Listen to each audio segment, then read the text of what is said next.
Good day everyone. Today we are going to discuss about the reinforcement theory of Boris Frederick Skinner together with Carmille Clarisse Manalo, ALEA Salvacion, and Victor Caraan.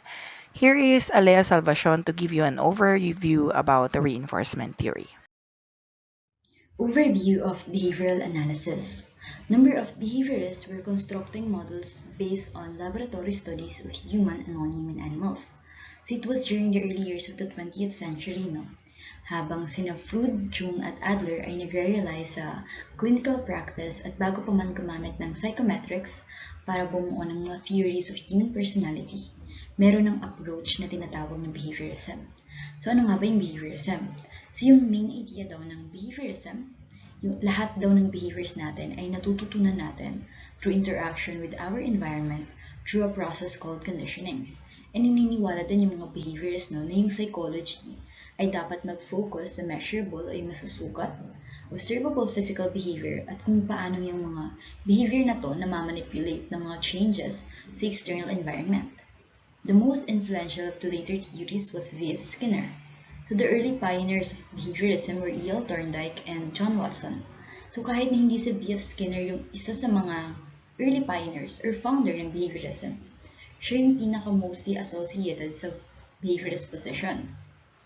So yung behavioral analysis na Skinner ay nakadeport or parang nakahiwalay sa masyadong speculative or masyadong abstract na psychodynamic theories. So behavioral models of personality avoided speculation about hypothetical construct and concentrated almost exclusively on observable behavior. So before, hindi masyadong tanggap yung field ng psychology as a science. Dahil nga yung konsepto nga naman ng pinag-aralan natin sa psychology dati ay very speculative, masyadong abstract to the point na hindi na pwedeng ma-observe. At hindi rin siya falsifiable. So before ito, so, ang ginawa ni Skinner, he minimized speculation and focused almost entirely on observable behavior. So, nag-focus siya sa side ng psychology na mas observable. At yun yung behaviors. Like, for example, yung pagngiti ng isang tao.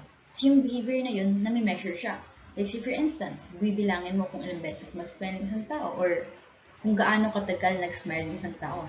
So, na-observe din yun. Unlike sa needs, mahirap i-measure or, di ba, ikaw nga, i-try mo nga i-measure yung needs, di ba? So, however, hindi niya kinlaim na yung observable behavior daw ay limitado lang sa external events. So, example ng private behaviors na yung thinking, remembering, etc. So, observable pa din yun ng mga taong nakakaranas nun. Skinner's strict adherence to observable behavior earned his approach to the level of radical behaviorism. So a doctrine that avoids all hypothetical constructs such as ego, traits, drives, needs, hunger, and so forth. So yung concept na to, yung mga ng concept ay iniwasan or hindi na ginamit.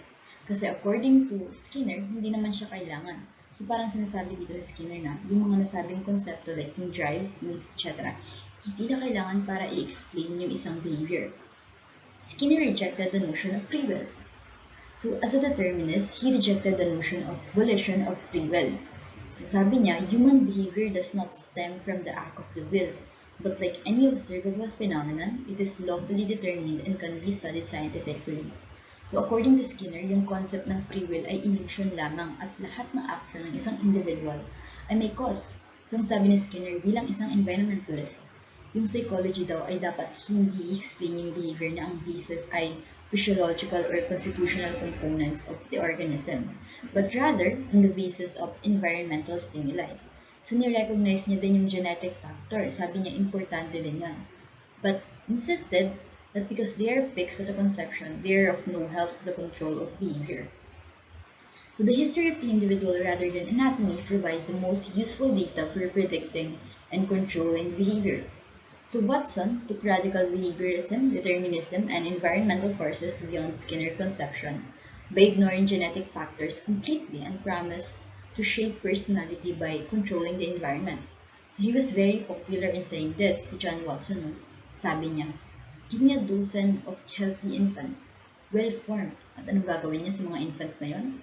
Sabi niya, in my own specified world, given the right environment, I can train them to be anyone I want them to be.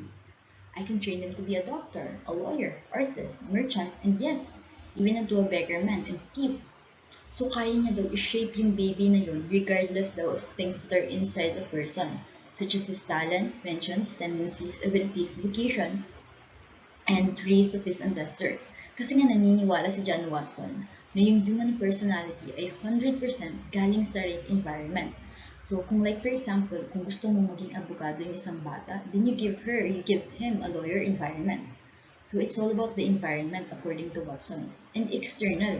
And again, very different sa approach ng mga naunang psychology sa kanya na internal yung approach. Although few radical behaviorists currently accept this extreme position, Watson's promise has led to much discussion and debate. Biography of P.F. Skinner. Burroughs Frederick Skinner, or mas kilala bilang P.F. Skinner, ay pinanganak noong March 20, 1904 in Susquehanna, Pennsylvania, the first child of William Skinner and Grace Burroughs Skinner. So yung tatay niya ay abogado at yung nanay naman niya ay nasa bahay lang para alagaan silang dalawang kapatid. Si P.F. Skinner daw ay mas kilala bilang Fred sa mga kaibigan at pamilya niya. So according sa kanya, yung first name niya ay laging kailangan i-spelled out or laging kailangan i-explain. Kaya mas kilala siya bilang Fred sa family at mga friends niya.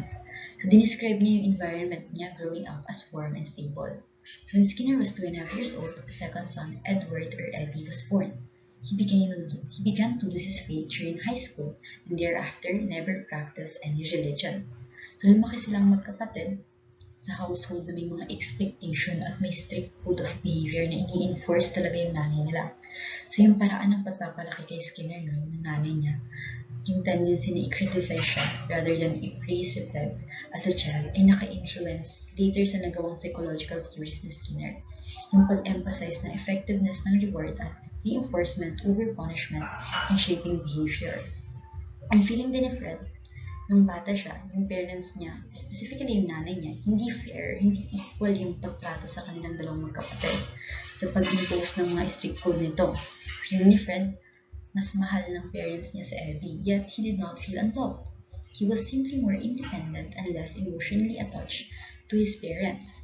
But after Abby died, suddenly, during Skinner's first year at college, gusto ng parents niya parang maging family boy siya. So kahit na naging sikat siya in American psychology, financially obligated pa din siya ng mga magulang niya. During college, Skinner wanted to be a writer. But after having little success in this endeavor, he turned to psychology. At the end of this unsuccessful dark year, which was actually 18 months, so ito yung time na nagtatry siya magsulat ng mga book. But wala siyang na-produce or wala siyang nasulat. So tinawag niya yung dark years. Skinner was faced with the task of looking for a new career. So eventually, na-realize niya na kailangan niya ng magtrabaho. At after basahin yung mga works ni Watson at ni Pablo, he became determined to be a behaviorist. At iwanan yung pagiging novelist niya. So nag-work siya sa researcher. At kahit wala siyang undergraduate course sa psychology, pinayagan pa rin siyang mag-enroll sa psychology as a researcher. After earning a PhD naman, he taught at the University of Minnesota in Indiana. In 1936, Skinner began a teaching and research position at the University of Minnesota, where he remained for 9 years. Soon after moving to Minneapolis and following a short and erratic courtship, he married Yvonne Lu. So nagkaroon sila ng dalawang anak, si Julie at si Deborah. Dito na din niya na-publish yung unang libro niya, which is yung The Behavior of Organism. But before yun, na-involve muna siya sa dalawang interesting na ventures, yung pigeon-guided missile at baby tender belt na ginawa niya originally para sa pangalawang anak niya na si Devi. So yung parehas na project na to hindi naging successful at na-frustrate at na-disappoint si Skinner that may have led to a second identity crisis. So yung pigeon-guided missile ay parang tinatry ni Skinner na turuan yung mga pigeons or yung mga kalapati kung paano mag-control ng missiles at nag-fail yun. So yung pangalawa naman, sinubukan niyang pumasok sa market gamit yung gawa niyang baby tender. So yung aim ng baby tender, ipatahimikin yung mga bata para ma-occupy sila at hindi sila masyadong ingay at makapagtrabaho yung mga parents nila. However, his association with an incompetent business partner led to his abandonment of the commercial venture. This also fails, which has led to his second identity crisis. So masyado siyang na-frustrate sa mga failures na na-experience niya. So yung unang crisis ay yung failure niya sa pagiging writer.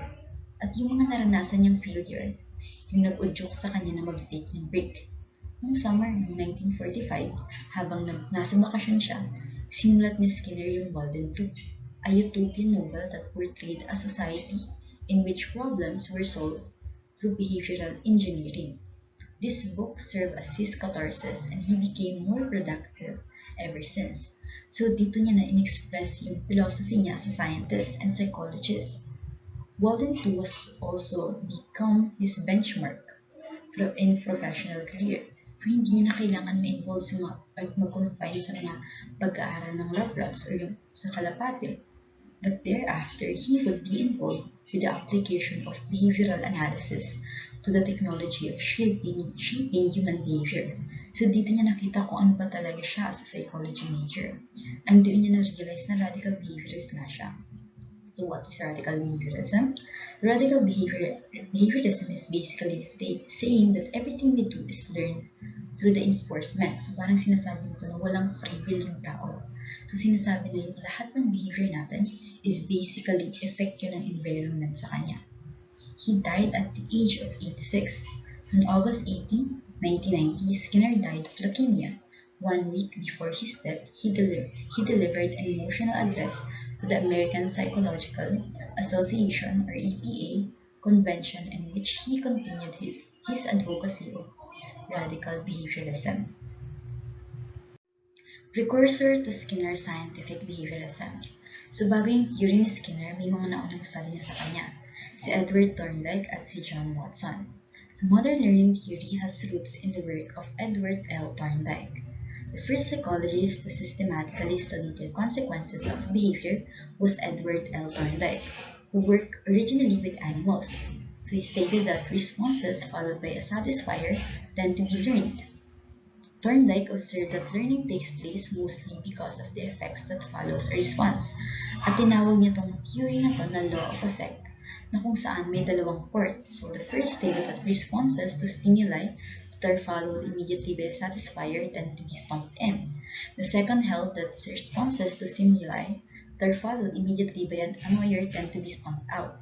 So halimbawa, yung stimuli ay pagkain, like say for instance, sa bata, yung stimuli natin sa kanyang pagkain ay specifically candy. At kapag kinain ng bata yung candy na yun, at nasatisfy siya, so ibig sabihin yung pagkain ng candy na yun ay na-stumped in sa kanya, sa bata. At natutunan niya, say for instance, na kapag nakita niya yung candy na yun, kailangan niya ng kainin kasi masarap yan at doon siya masasatisfy. So another, kapag nakakita na naman siya ng stimulus, halimbawa, kulay na naman, palaya halimbawa. At kapag kinain niya yun, at para sa bata yun hindi masarap, masyadong bitter sa panglasa niya. So next time, hindi niya nakakainin yung gulay na yun. Na-stamp out yung behavior or hindi satisfying. And yun yung law of effect by Edward Thorndike. There is a stimulus and response. So in other words, yung consequences ng behaviors, yung magdedetermine kung mauulit yung behavior. Thorndike later amended the law of effect by minimizing the importance of annoyer.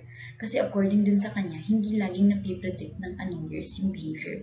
So may times na yung annoyers pwedeng ma-stamp out nila yung behaviors, but there are also times na hindi.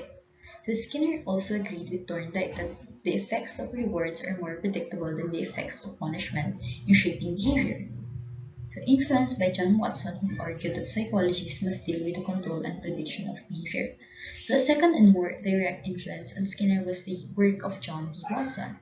Watson had studied both animals and humans and became convinced that the concept of consciousness and introspection must play no role in the scientific study of human behavior. So para kay Watson, walang masyadong significance yung konsepto ng consciousness at introspection. Yung pinakagustong iparating ni Watson sa behaviorism na yung psychology should drop consciousness and focus on behaviors in studying personality. So in psychology, as the behaviorist views it, so ito pa yung journal or article na isinulat ni John Watson. At dito nakasulat yung mga dapat na pagkunin sa psychology. So Watson argued that human behavior, like the behavior of animals and machines, can be studied objectively. So pinasimulan ni Watson yung model na ito by understanding animal psyche in a way that we are also understanding human psyche. At sa article na to, hindi lang introspection at consciousness yung mga inatake or parang pinatamaan ni Watson. but also yung notion ng instinct, sensation, perception, motivation, mental state, mind, and imagery. So, lahat ng mga konseptong yun, ini-insist ni Watson na lagpas na sa scientific psychology. At yung goal ng psychology, dapat daw ay ma-predict at makontrol yung mga human behavior. And that goal could be best reached by limiting psychology to an objective study of habit formed through stimulus-response connections. Scientific behaviorism. Human behavior is subject to the laws of science. Like Thorndike and Watson before him, Skinner insisted that human behavior should be studied scientifically. His scientific behaviorism held that behavior can be best studied without reference to needs, instinct, or motives. So yung mga nabanggit na konsepto na yun, ayon kay Skinner, ay hindi na kailangan para i-explain yung behaviorism. So parang sinasabi niya, no, na kung gusto talaga natin na yung field natin sa psychology ay ma-accept as science, kailangan natin mag-focus sa scientific behaviorism ng tao. At yun mismo yung ginawa ni Skinner sa field ng psychology. At kaya din, mas na-accept na yung psychology as science kasi yung behaviors are observable, measurable, at falsifiable. According din kay Skinner, yung pag-attribute ng motivation sa human behavior ay parang pag-attribute na din ng free will sa natural phenomenon.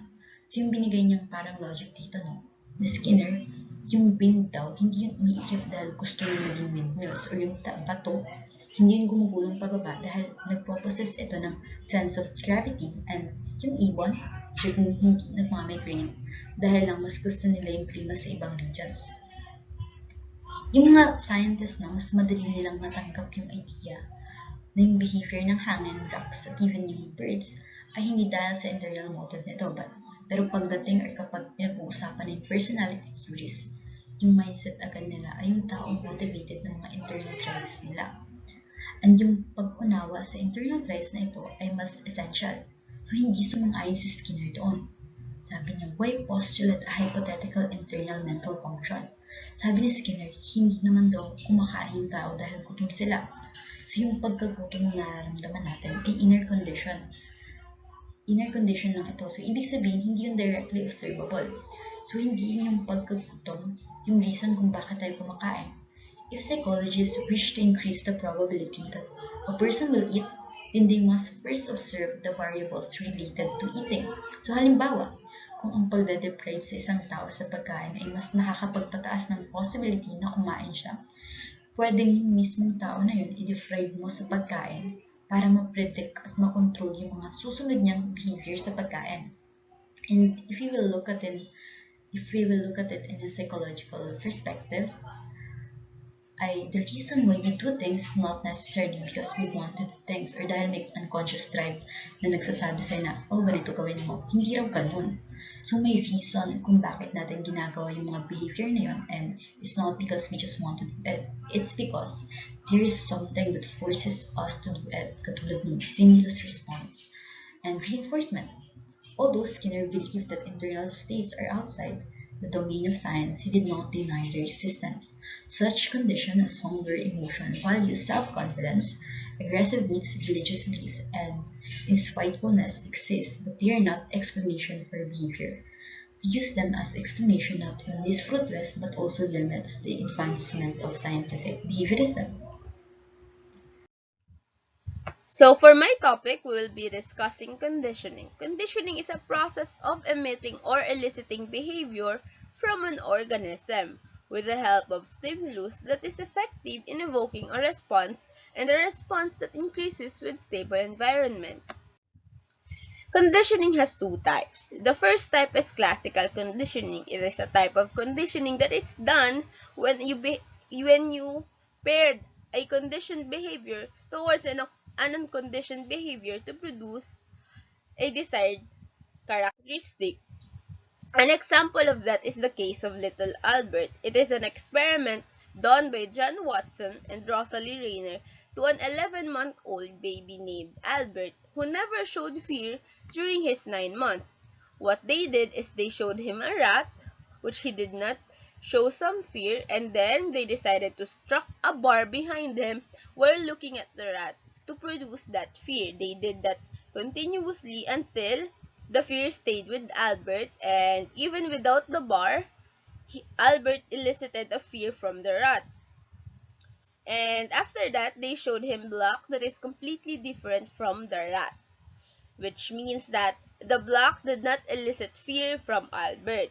After showing the block, they used another animal who shares the same attribute as the rat, and that it elicited another fear from him. Though the experiment wasn't finished due to Albert's mom's intervention, and she has 4 reasons.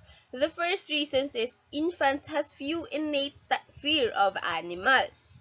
The second one, they can learn to fear if presented with aversive stimulus. In this case, it was the striking of the bar behind Albert. The third one is infants can't discriminate a difference of an animal who shares the same physical attribute. In this case, the rat and the white rabbit seems similar for him. And the last one is fear of fury white animals generalized to other animals. So for the second type of conditioning is operant conditioning. It is a type of conditioning wherein a behavior is reinforced by the environment. Thus explains the most behavior are learned through it. So it can be classified as shaping. Shaping is a type of operant conditioning used when a behavior is too complex. It means that it uses stages to elicit the behavior. While the 3 general steps is the gross approximation of the behavior, the second one is the closer approximation, and the third one is the end goal of the behavior. Ang example nito is, the gross approximation of behavior is introducing what you want him to do. And the second, the closer approximation is indulging him into a more complex behavior that is connected to the first one and a little bit closer to the end goal. The end goal behavior is the desired attributes or characteristics that you are aiming for him to learn. It is usually done with the use of rewards. And one example of shaping is teaching a mentally ill child to dress by himself. First, what you want to do is try to introduce him into putting his arms on the holes for the arms on the clothes. After that, you'll give him a reward if he finished that. Then, you'll say that he needs to put the other arm. And after that, you still need a reward. And when he's done with both arms, what you want to do is introduce him to wearing the clothes completely. So, shaping usually completes the 3 conditions of operant conditioning. The antecedent, which is the environment, the behavior, which is the end goal, and the consequences, in this case, the reward. So, next one is reinforcement. What is reinforcement? It is defined as any behavior that increases the probability that an individual will survive. It strengthens and rewards the person, although it exists on the environment and not felt by individual. For us human, it is haphazard because we're not the same. Some reinforcement can be positive on others, and some it can also be negative on the other people. Like, for example, is kisses. For other people who felt comfort from kisses, it is a reinforcement, a positive reinforcement. But for some people, let's say example, a person who was raped, a kiss is a traumatic experience. That's why it's not a positive reinforcement for that people. So reinforcement has 2 types. Positive reinforcement is defined as any stimulus that increases the probability that a given behavior will occur when added. So it is adding a stimulus to attain the desired characteristic. An example of this is food, water, sex, money, social approval, and many more. These reinforcements are proven to increase the probability that something could occur. Next one is the negative reinforcement. It is defined as the removal of aversive behavior which increases the probability of desired characteristics to occur.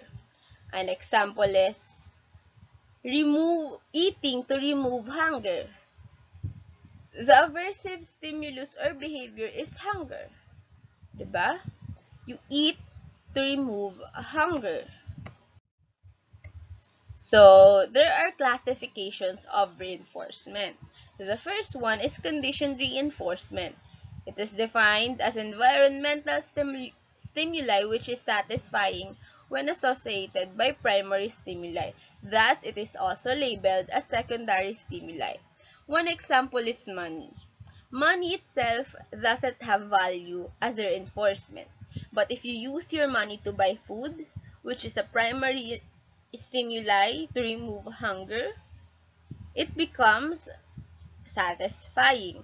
When you use your money to buy what you want, it will become a primary stimuli because it will lead you to happiness. Next one is generalized reinforcement, which is a conditioned reinforcement that can be associated by more than one primary stimuli, thus also has the same function. It means that one conditioned reinforcement can help with different primary stimuli. One example is money. It can use to buy food, which is a primary stimuli. It can use to pay for people who does labor for you, which is a primary stimuli. It can use to buy anything that you want. For example, for my case, concert ticket. Diba? You bought food, you paid for labor, you bought tickets. Those are three different factors and three different primary stimuli in your life. The last one is scheduled reinforcement. This is defined as the frequency that a behavior happens, which means that it happens for a specific time or a specific schedule with a specific stimuli. There are four basic intermittent schedule. The first one is a fixed ratio. It is a type of schedule that refers to ratio of responses. It starts with low rate like shorter spans and gradually builds up because this type of schedules needs improvement on the schedule itself to be effective. The second one is the variable ratio. It is a type of schedule which is based on the nth response, meaning it can be set as every fifth response, every seventh response, and it will only show the behavior on that specific response. The third one is fixed interval. It is a type of scheduling that happens by a fixed interval. And for us human, most likely we use time interval. For example of time interval is weekly or monthly paycheck that happens on a fixed date. For monthly paycheck, it usually happens 15 and 30. The last one is a variable interval. It is a type of schedule which reinforces an organism after a lapse of random variable period. An example is receiving a praise in work. It has no schedule, it has no ratio, it doesn't require an nth response. All it needs is to show an elicited behavior from time to time. So, for the next one, for operant conditioning is punishment.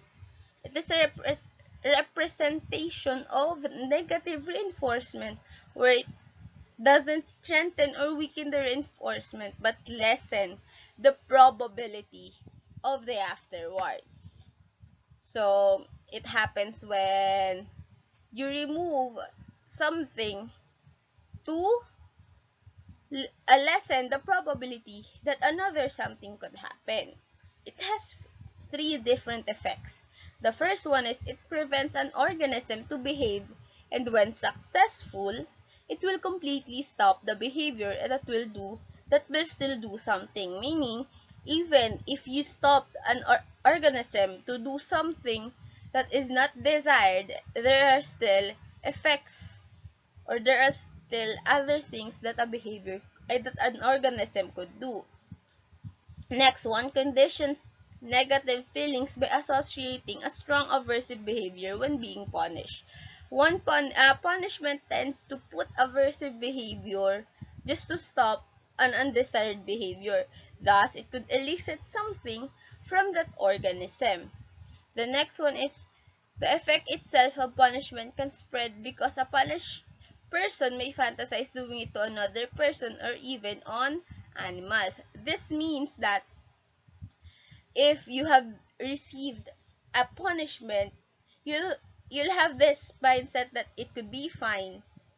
It could be fine, it could be done to others because it has been done to you. So there are two types of punishment. One is the presentation of aversive stimulus, which means that you add something that usually elicits language, behavior that is negative. An example is spanking a child. The aversive stimuli is spanking. It You spank a child because the child had been naughty. The second type of punishment is the removal of positive reinforcer. It is a type of punishment wherein you remove something that helps the organism but still kinda elicits an undesired behavior. An example of this is taking away a gadget from a teenager who has hid or did something behind their parents' back. So next one is reinforcement and punishment compared. Both has two classification. For reinforcement, it's the positive and the negative reinforcement. For the punishment, it is the adding of aversive stimuli and removing of positive reinforcement. It can be derived from natural consequences or human imposition, diba? And also, both are means of controlling a behavior, whether it may be from a design or by accident, because when you reinforce and punish someone, you aim to remove the undesired behavior or you aim to produce the desired behavior. Well, after that we have extinction. It is defined as the loss of response. When our enforcement progressively weakens due to non-reinforcement, it means that when a reinforcement hasn't been done, hasn't been elicited, or hasn't been applied to an organism, there's a mean that it can be removed, it can be forgotten, or it can be lost. For operant extinction, which has connection with operant conditioning, it takes place when an experimenter systematically withholds the reinforcement of a previously learned response until the probability of response diminishes to zero. It means that it is forced to be forgotten, forced to be stopped with the use of other response, with the use of other reinforcement until the past reinforcement's probability of reoccurring diminishes to zero.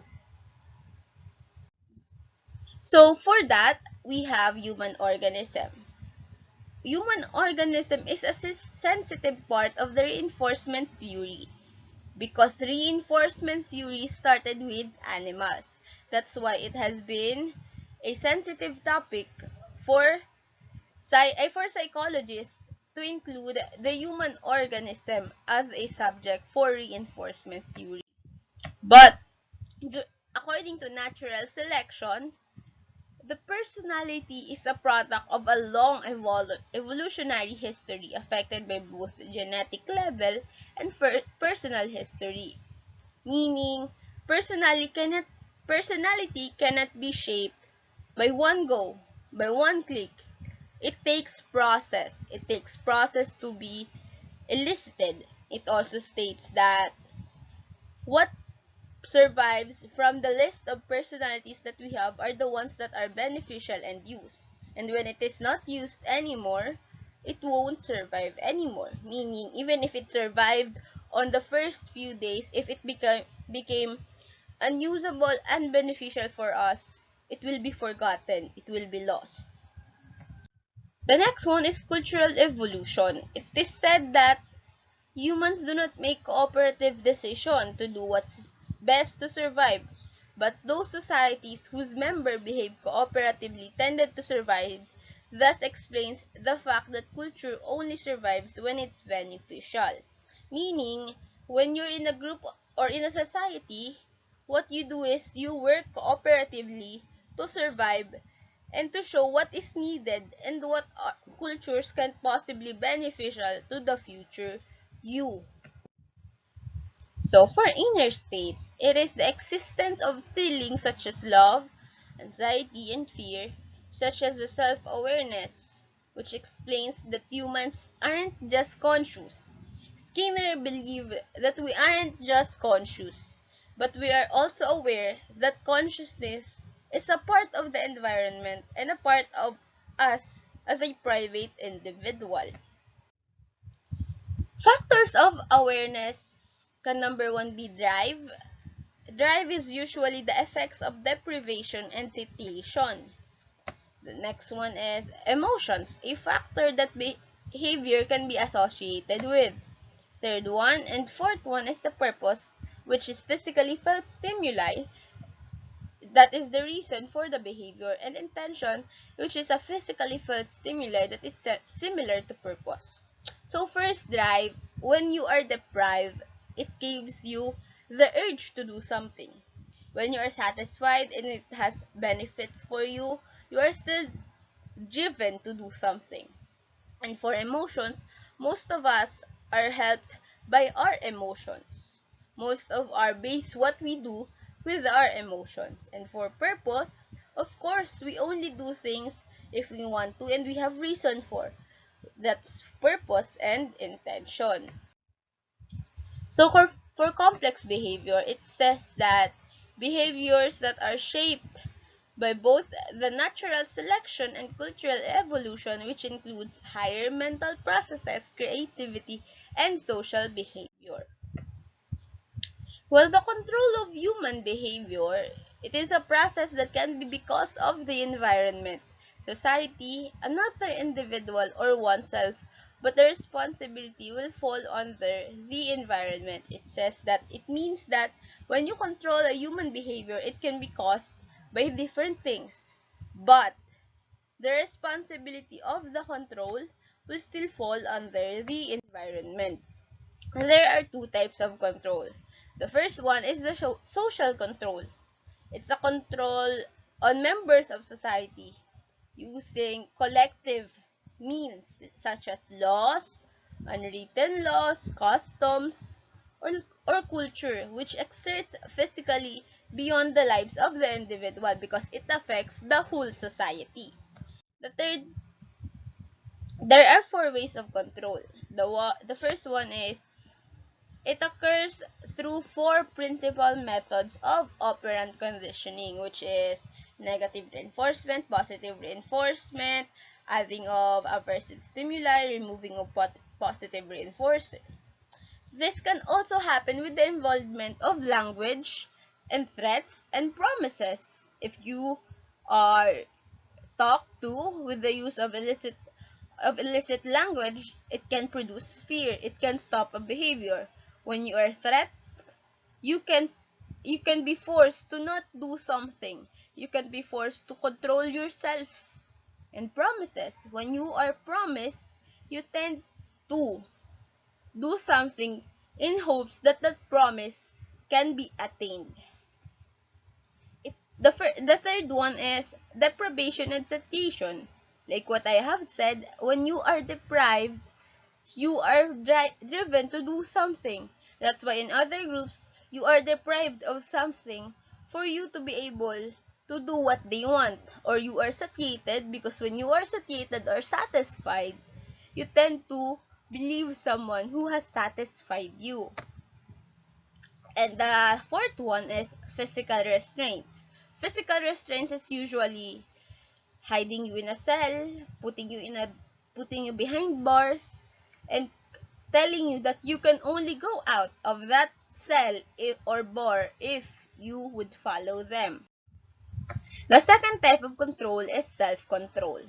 It is a type of control that occurs when one self-restrains him or herself, meaning self-control is just like social control but within an individual in a smaller scope.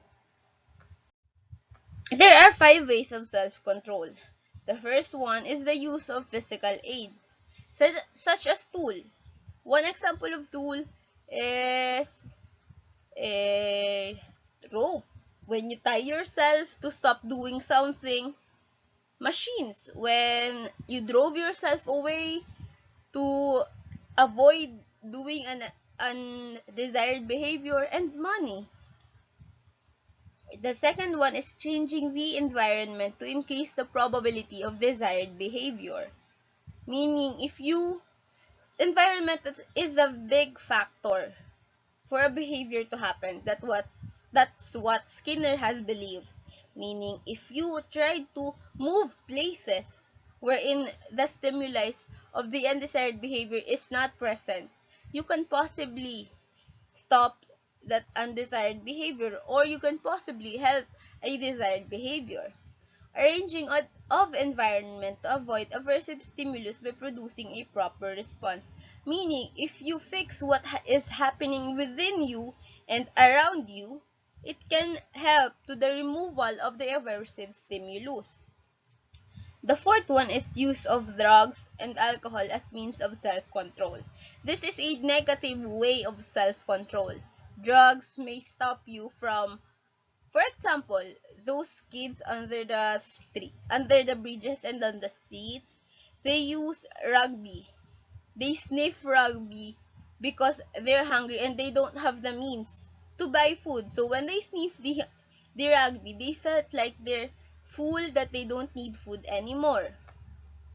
The last one is doing something else to avoid undesirable actions.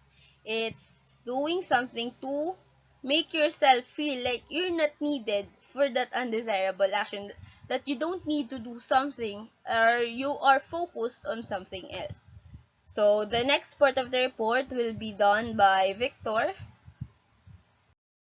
I am Victor Caraan, and today I will be continuing the study of Skinner's reinforcement theory. Dako po tayo sa the unhealthy personality. So ang mga techniques of social control and self-control ay maaaring maglabas ng mga detrimental effects, or ito yung mga harmful effects na maaaring mag-lead sa mga inappropriate na behavior or mga unhealthy na personality. Maaaring mag-develop ng unhealthy personality. So, isa sa mga pinoint out ni Skinner na unhealthy personality is the counteracting strategies. So, itong mga counteracting strategies na to ay nangyayari kapag ang isang controlling agent ay may excessive control sa social being mo, kapag may excessive social control, according to Skinner in 1953. So, tatlo ito. They either escape, revolt, or passively resist. So, individuals resist, or individuals escape. They withdraw from the controlling agent, either physically or psychologically. For example, dito is kapag ikaw ay lumalayo na sa iyong parents dahil para sa iyo sila ay overly controlling sa iyong buhay. Either bumukod ka mula sa kanila, or mula bata ka ay hindi naging malapit ang kalooban mo dahil pakaramdam mo kinokontrol ka nila. Another thing is kapag sa mga teachers mo, either naglilipat ka ng school mo, or pwede din namang hindi ka na nakikinig sa kanila kasi sa tingin mo overly controlling sila.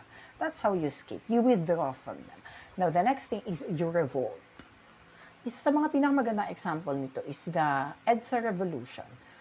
Nagkaroon ng rally, may mga rallies, may mga aktivista during that time. Bakit? Kasi overly controlling ang controlling agent. Sino ba yung controlling agent? Yung gobyerno. So, ang mga tao is they actively counter-attack the government, the controlling agent. Nag-revolt, nagkaroon ng revolution, as we call it. Kasi nga, overload controlling na, may gustong mabago, may gustong masolusyonan, may gustong maitama. That is how they revolt. Now, sabi ni Skinner, kapag hindi naging effective ang escape and revolt, individuals' strategy to counteract excessive social control is to passively resist. Passive resistance. Ito yung mga nagiging stubborn ka na sa controlling agent. Yes, susunod ka, pero bubwisitin mo muna siya. For example, is ang teacher mo is excessive ang pagkokontrol. Susundin mo siya, pero gusto mo mabwisit muna siya. Magulang mo, excessive ang social control. Susundin mo muna siya, pero gusto mo mainis muna siya. Ganon. May pagsunod, pero nag-resist ka. Pinapakita mong naiinis ka, pinapakita mong may mali, pinapakita mong may gustong mabago.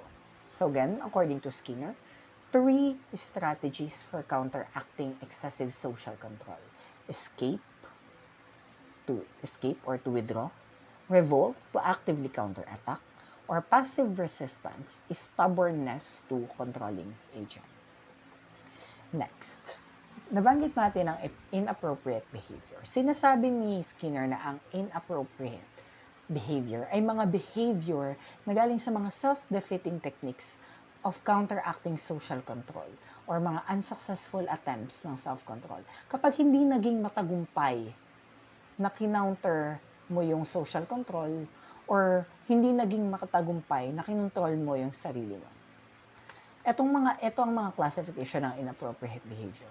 Excessively vigorous behavior or yung gusto mo powerful in action, ikaw yung nakalalamang, ikaw yung nasa taas, ikaw yung mas powerful. The next one would be excessively restrained. Ito yung ina-avoid mo, yung aversive stimuli o yung, pag sinabi natin aversive, ito yung mga unpleasant. Ito yung aversive stimuli, alam mong nandyan siya, ayaw mo, i-avoid mo siya as much as possible, hindi yan yung pupuntahan mong task. Next is blocking out reality. Ito yung blocking out reality. Ito yung aversive stimuli. Ipinagwawalang bahala mo siya. Bahala ka dyan, aversive stimuli. Para wala kang pakialam sa kanya. Blocking out reality. Hindi ka naniniwala na nandyan na siya. Yun yung kaibahan niya sa excessively restrained behavior. Kapag excessively restrained, andyan siya, iiwasan mo siya. Pag blocking out reality, andyan siya, wala kang pakialam. Hindi mo siya gustong nandyan. Wala siya dyan. You are denying na nandyan siya. Self-deluding responses. Ito yung mga defective galing sa mga defective self-knowledge. Ito na yung mga pagmamayabang, boasting, or yung rationalizing. Ito yung claiming to be Messiah. Alam niyo ba yung nag-viral na ako ang presidente ng Pilipinas. May hawak siyang rosaryo. Ganon. Self-deluding response na yun. Inappropriate behavior na yun. Or ito, kilala niyo tong the who na nagsimula ng isang relihiyon, tapos siya daw ang Messiah, siya daw ang Son of God. Self-appointed Messiah, self-appointed Son of God. Yan. Ito po ay isang self-deluding response. The next one would be self-punishment. Ito yung mga possibly yung mga nagsi-self-harm, trigger warning, yung mga naglalaslas, ganun.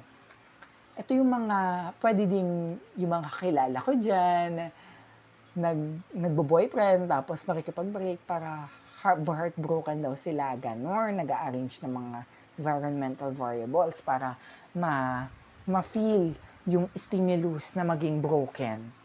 Yon. Again, classifications of inappropriate behavior, excessively vigorous behavior, excessively restrained behavior, blocking out reality, self-deluding responses, or self-punishment. Yun po ang 5 inappropriate behavior. Ngayon, dako tayo sa psychotherapy. Ano bang tingin ni Skinner sa psychotherapy?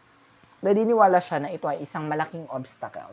Chief obstacle yung pinakamalaking obstacle para maging scientific ang psychology.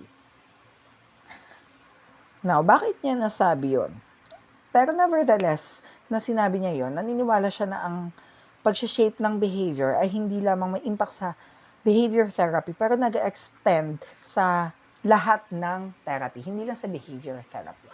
Now, ang isang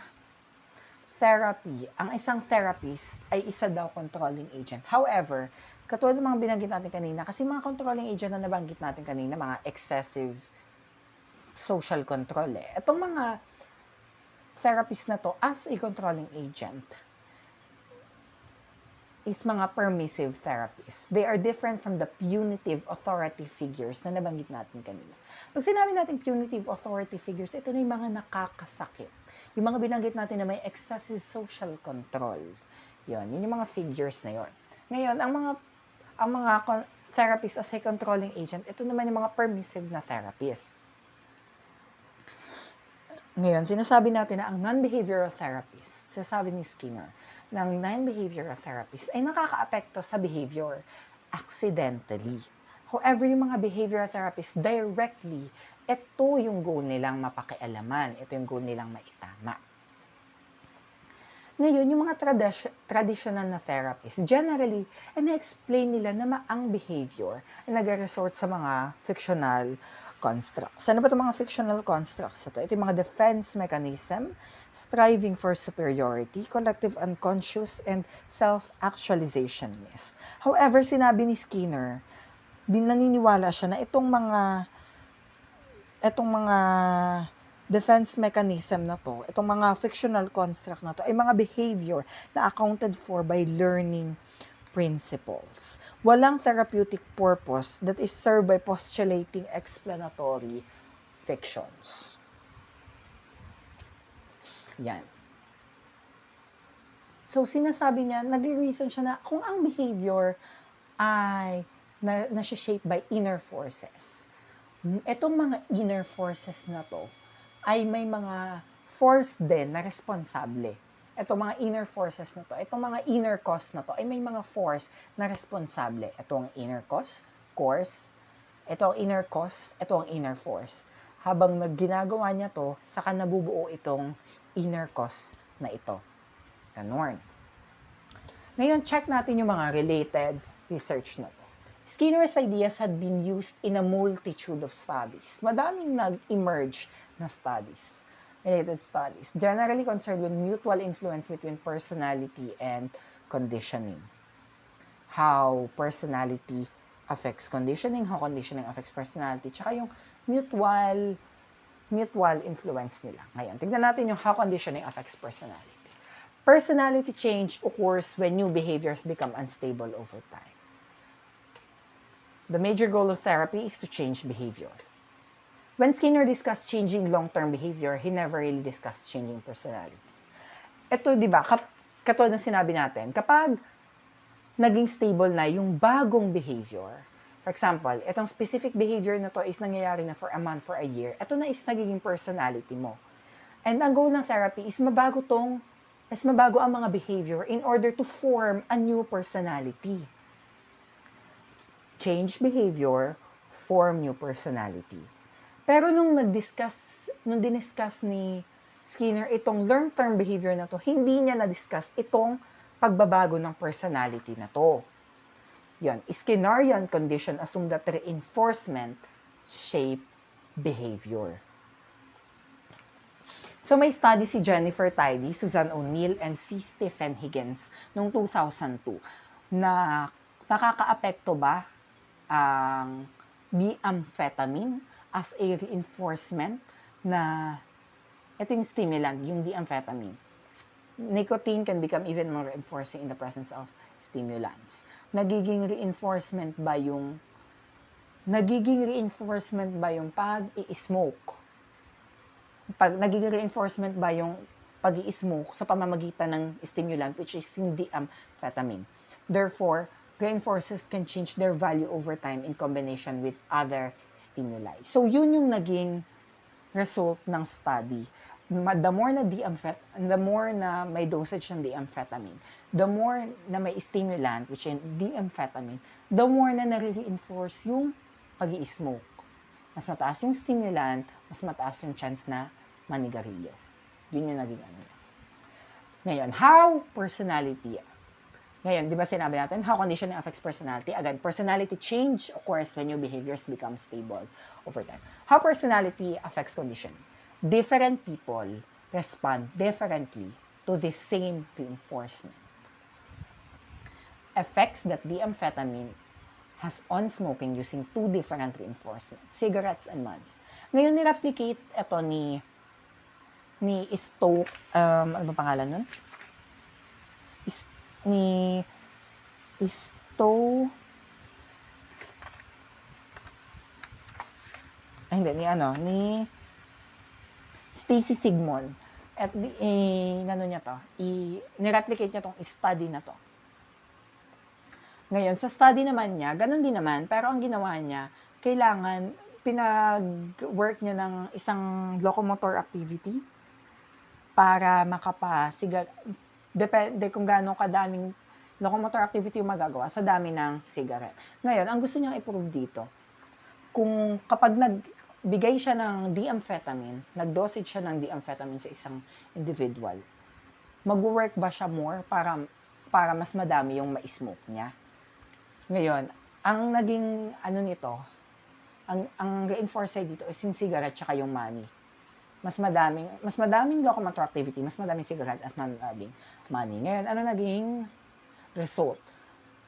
Responders are willing to work harder to get cigarettes under increasing amount of D-amphetamine. Pag mas madaming D-amphetamine, mas gusto nilang mag-work hard. In contrary, sa mga non-responders, kahit mas madami pang D-amphetamine, walang epekto sa cigarette smoking. Individual differences in sensitivity to neurotransmitter dopamine. Kung gaano ba sila napapasaya ng cigarette. Respondents are more likely to be affected by stimuli because their sensitivity to dopamine is greater. Personality has a biological basis. Biological basis natin, ito is yung dopamine. Gaano ba sila kasaya sa pag-i-smoke? Nakaka-apekto pa yun sa personality nila. Yun yung sinasabi natin, how personality affects conditioning. Personality has a biological basis. Yun. Ngayon, ano naman yung mutual influences between personality and conditioning? Ngayon, may kailangan tayong tandaan. Motivational systems. Ito yung BAS, Behavioral Approach System, which is based sa mga positive reinforcers, mga rewards, impulses, pleasurable experiences. Ngayon, avoidance system or yung mga based sa mga negative reinforcers, BIS, punishment and anxiety, FFFS, fear and threat. Tandaan natin yan, BAS, FFFS. Etong mga reinforcement sensitivity na ito is makikita natin sa Skinner's theory. Makikita natin mamaya. Ayan. Tapos, tignan natin itong types of perfectionism na to. According to Core in 2018, Peter and Gay in 1988. Self-oriented perfectionism, sex perfection to oneself. Other-oriented perfectionist, socially prescribed perfectionist. Self-oriented sa sarili, other-oriented sa kanila, socially prescribed sa society. Ngayon, yung sa study ni Stober and Core, kinompare nila kung ang BAS, BIS, and FFFS ba is makaka-predict ng type of perfectionism. All people do not respond to enforcement the same way. Yun yung pinaka-result ng study. Sinusuportahan nun ng differences in reinforcement sensitivity would predict different forms of perfectionism and personality. Magkakaiba ang respond ng tao sa reinforcement. Ngayon, ito yung table na ginawa ko. Kapag self-oriented perfectionist, naapektuhan siya ng mga positive and negative reinforcement. Kapag others-oriented, hindi siya naaapektuhan ng negative reinforcement. Kapag socially prescribed, naaapektuhan siya ng positive at ng negative. Pero doon lang tayo sa BIS, which is yung punishments. Wala siyang anxiety, wala siyang fear, pero meron siyang natatakot siya sa mga punishments. Mga critic ni Skinner. Isa sa mga nag-critic sa kanya si Aisnek in 1988. Sinabi niya na in-ignore daw ni Skinner ang mga concept of individual differences, which is partly true. Kasi si Skinner, nirecognize naman yung mga genetic factors, which is iba-iba sa mga tao. And he did not offer a somewhat enthusiastic definition of personality, saying that it is at best a repertoire of behavior imparted by unorganized set of contingencies. Ngayon, i-rate natin itong study ni Skinner, itong theory ni Skinner. very high siya sa generate research. Kasi nga naman, madaming research ang nag-emerge. Ang falsifiability niya is only high. Bakit? Kasi, itong ideas na to, pwedeng ma-falsify, pwedeng ma-verify. So, falsifiability niya is high. So, may mga nag-prove na tama, may mga nag-prove na mali, mga ganon. Moderate siya sa pagiging organized that is known about personality. Kasi, itong mga concepts na to, yung mga insight, creativity, motivation, inspiration, self-efficacy, hindi sila nag-fit doon sa operant conditioning framework niya. Number 4, very high on guide to action. Kasi madaming na-produce ito. Internal consistency. Ganon. Internal consistency. I mean, madaming mga Skinnerian techniques na ginamit. Mga nag-enhance ng medical recommendations, nag-help ng people na ma-overcome yung tobacco and drug addiction, nag-increase ng assertiveness, mga ganon. Diba? May guide to action siya. Ang internal consistency naman niya is very high din. Kasi Skinner defined in terms of precisely and operationally. Pero sa parsimonious, mahirap siyang i-rate sa parsimonious. Kasi, on one hand, itong theory na to is free from cumbersome hypothetical constructs. Pero sa kabilang banda, nagdedemand siya ng novel expression of everyday phrases. Kaya mahirap siyang i-rate kung parsimonious ba siya. Ano bang concept niya? Last, deterministic view of human nature, kasi sinasabi niyang hindi daw free ang mga tao. Nakokontrol daw tayo ng environmental factors. Hindi daw talaga tayo truly free. Yung mga nasa paligid natin is aapektuhan tayo. Self-control depends ultimately on environmental variables, hindi sa inner strength natin, kundi sa lakas ng environmental factors. Gaano ba tayo pinupush ng environmental factors na to? Yun na yung nakaka-apekto sa self-control natin. Once freedom and dignity lose their reinforcement value, people will stop behaving as if they existed. Kapag pakiramdam nila wala na silang kalayaan, wala na silang dignidad, hindi na yun naging isang reinforcement value, wala na silang pakialam dito. Ang isang tao, wala na siyang pakialam kung nag-e-exist siya. Para magiging palutang-lutang na lang siya. Ganun. Pero, despite this Skinner's view, despite this deterministic view of human nature ni Skinner, ang view niya is highly optimistic. Bakit? Kasi naniniwala siya, nangangarap siya sa isang idealistic society na ang mga tao ay loving, sensible, democratic, independent, and mabubuting tao. Pero sabi niya na ang people, na ang mga humans ay by nature hindi ganito. Pero they are not essentially evil. They are in balance. As they grow up, naniniwala siyang nasi-shape ang behavior sa environmental factors para maging evil or good people. So, itong theory niya, theory of personality niya, is very high on causality, very high on unconscious dimension of personality. Human personality is largely shaped by environment in general, sinabi niya yung kanina. Humanity inclines more toward biological determinants of behavior. Skinner emphasized people's uniqueness more than he did on their similarities. Yun. So, again, Skinner emphasized people's uniqueness more than he did on their similarities. Yung pagkakaiba ng bawat tao kaysa sa mga pagkakapare-pareho nila. Dito sa Skinner's theory.